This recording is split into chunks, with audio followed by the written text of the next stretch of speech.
And we're back. Haha, President Trump trolls Democrats over hypocrisy of Comey firing. President Trump has posted a video to his Twitter feed about Democrats calling for James Comey's ouster, who all publicly complained about Trump firing the embattled FBI director.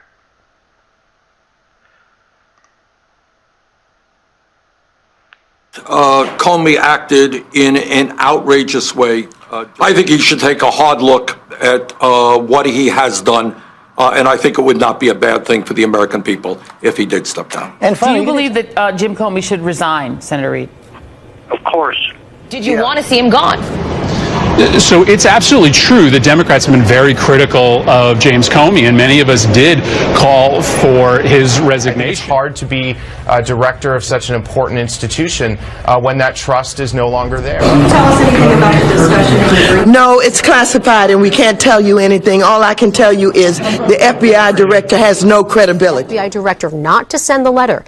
Comey ignored the warning and sent that letter to lawmakers. You even released internal FBI memos and interview notes. I may have missed this, but in my 42 years here, I've never seen anything like that. Comey can render his country now is to resign. Failing that, Jeff Sessions should invite him for a meeting after he's confirmed as Attorney General and ask for him to resign. I agree with the Wall Street Journal. It's in the best interest of the country that he step down. Joey, you're fine, frankly, publicly, about legal conduct. The president ought to fire Comey immediately, and he ought to initiate an investigation. There needs to be restoration of the credibility of the FBI. I mean, that needed to be done. And I think he should resign because he's damaged the FBI's reputation. The faith of the people of the FBI is somewhat shaken in their leadership, and I think the faith of the country is in the director of the FBI is somewhat perilous. Given all of that, I think he ought to spend more time with his family. The answer is that he resigns by midnight tonight, or early enough that the world can know that maybe he's not in the right job.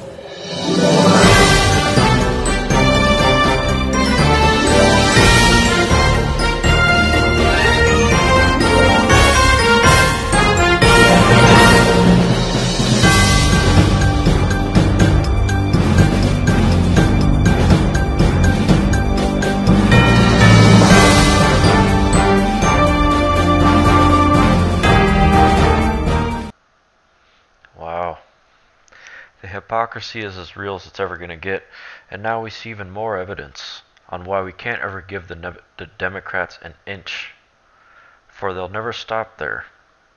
They're drug addicts looking for a fix. Wow, Michael Savage speaks out on how to save Trump's presidency. Famous radio host Michael Savage has stated that the only thing that is destroying Trump's presidency is the media, and the image they are creating of him. To save his presidency, Trump must stop listening to liberal Manhattan views and govern for the Americans who elected him.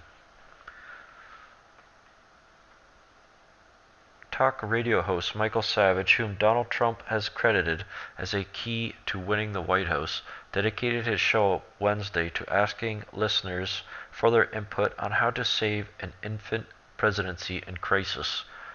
Right now, truthfully, the administration is in trouble. It's not because they did anything wrong, it's because of the appearance that the radical left has created, Savage said. The mad bees of the left are swarming and stinging. Savage said Trump should begin with curbing his use of social media and his reliance on family members for advice. Number 1, stop the impulsive tweeting. It's unnecessary. It doesn't help. You can make mistakes when you tweet, Savage said, pointing to tweets about the firing of FBI Director James Comey Tuesday as an example. I think he should calm down. I think he should withdraw from the picture for a while. I think he should let all the president's men stand up there and take the heat, he continued. I think he should get out of the spotlight for a while. Well, I respect Savage, however, that's the reason why Trump got elected, is because he's on social media and in the spotlight. Perhaps he's right, though. Savage added that the more Trump gets defensive, the worse it looks. callers to the savage nation who support Trump lamented that the president has surrounded himself with elites, and one caller urged him to put the deplorables back into the fight. Didn't vote for liberal Manhattan views. The talk show host, who last week launched a petition drive asking Trump to demand that Britain remove him from its travel ban, explained that he's not an apologist for Trump. I'm here as a defender of the agenda that Trump has been trying to enact. He noted Trump is no longer a powerful business titan. He is no longer running a family business. He can no longer run the country like the business that he's run, Savage said. He must move outside of the family, and he must move outside of the family model and become far bigger than that. Relying so much on his family for advice, Savage said, directing his words to Trump may work in a business, it may work in interpersonal relations, but it may not work with your base, which did not elect your family. We elected you, and we elected you because you expressed our views, he said. We did not elect the liberal Manhattan views of some of your family members. God bless them. Well, he has a point, considering Ivanka Trump and Jared Kushner are kind of on the side of unlimited immigration, as Ivanka went to Germany and talked to Merkel about it. So, and we all know Kushner and his entire family have been liberals since the beginning of time. Sad, tragic final minutes and fraternity hazing death revealed, and it's bad. Young fools. Security footage capturing the final minutes of the life of a 19-year-old student's life at a Penn State University fraternity house has been released.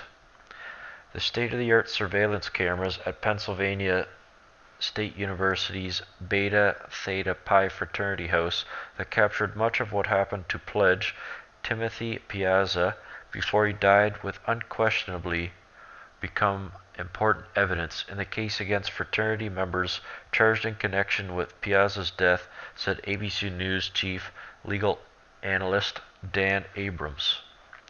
Piazza, a 19-year-old sophomore and pledge at Penn State's Beta Theta Pi fraternity, died on February 4th after he fell down the stairs during a pledge ceremony at the house of the night of February 2nd. Fraternity members did not call 911 until the morning of February 3rd, about 12 hours after Piazza's fall. According to a report on the grand jury's investigation, Piazza's death was the direct result of traumatic brain injuries, according to the forensic pathologist. The 8 or 9 full-color and full broadcast quality cameras at Beta Theta Pi showed that Piazza's skin had turned gray by the morning of the 911 call. Center County District Attorney Stacey Parks Miller told ABC News the color change was especially noticeable in the final 40 minutes before the 911 call, the time period prosecutors called the cover-up during which the students allegedly wanted to make Piazza appear healthier than he was by trying to dress him in clean clothes, Parks Miller said. Man, that's stupid. 18 Penn State students are facing charges, 8 for involuntary manslaughter, aggravated assault, reckless endangerment, and hazing, among other charges, 4 for reckless endangerment and hazing, among other charges, and 6 for evidence tampering. The Beta Theta Pi fraternity, which has since been barred from Penn State, is facing charges including involuntary manslaughter and hazing. Yeah, I remember when I was in college, people do stupid ass stuff. What are you gonna do?